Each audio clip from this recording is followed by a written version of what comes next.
पुढची बातमी। जुन्नर आणि परिसरात बिबट्याच्या हल्ल्याच्या अनेक घटना घडतात।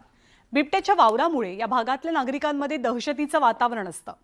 आता बिबट्यांकडून होणारे हेच हल्ले टाळण्यासाठी वन खात्याच्या वतीने एक अनोखी शक्कल लढवली जात असून ती शेतकऱ्यांसाठी सुद्धा फायदेशीर ठरते। जुन्नर तालुक्यात बिबट प्रवण क्षेत्रातल्या शिरोली बुद्रुक या गावात पहिलं सौर कुंपण उभारलं गेलं असून त्याचा शेतकऱ्यांना चांगलाच उपयोग होतोय। बिबट्याच्या दहशतीवर उतारा। सौर कुंपणामुळे बिबट्याच्या दहशतीला आळा। बिबट्याचे हल्ले टाळण्यासाठी अनोखी शक्कल। जुन्नर आणि शिरूर तालुक्यात बिबट्याची मोठी दहशत पाहायला मिळते। बिबट्याचा वावर आणि बिबट्याचे कुत्रा मांजरांवरचे हल्ले या घटना तर नित्याच्या बनल्यात आणि याचमुळे नागरिकांमध्ये भीतीचं वातावरण असतं। बिबट्यांकडून होणारे हल्ले टाळण्यासाठी आता वन खात्याच्या वतीने अनोखी शक्कल लढवण्यात आली आहे। जुन्नर तालुक्यात बिबट प्रवण क्षेत्रातल्या शिरोली बुद्रुक या गावात सौर कुंपण उभारण्यात आले। या सौर कुंपणातील तारांमधल्या विजेचा हलक्या स्वरूपातला धक्का बिबट्याला लागतो आणि मग सायरन वाजतो।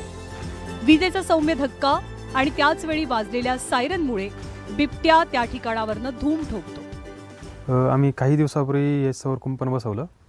याचे असा फायदा झाला की त्याच्यामुळे जो बिबट्या आहे, जो बिबट्याचा इथं वावर होता तो वावर पूर्णपणे बंद झालेला आहे। काही दिवसापूर्वी बिबट्याला रात्रीचा 2 वाजता एक झटका पण बसला। त्यावेळेस सायरन वगैरे वाजून आम्हाला पण जाणवलं का बिबट्याला बऱ्यापैकी झटका बसलेला आहे। तेव्हापासून बिबट्याचा वावर इथं पूर्णपणे बंद झालेला आहे।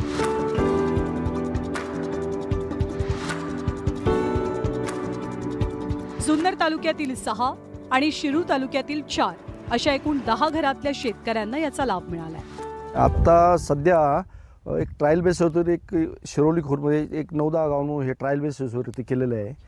आता याच्यानंतर सक्सेस झालेला आहे 100%। त्यानंतर फॉरेस्टची करतील पुढे। बिबट्या आणि मानवातला संघर्ष कमी व्हावा यासाठी राबवण्यात येणाऱ्या उपाययोजनांपैकी सौर कुंपण हा एक महत्त्वाचा प्रयोग म्हणावा लागेल।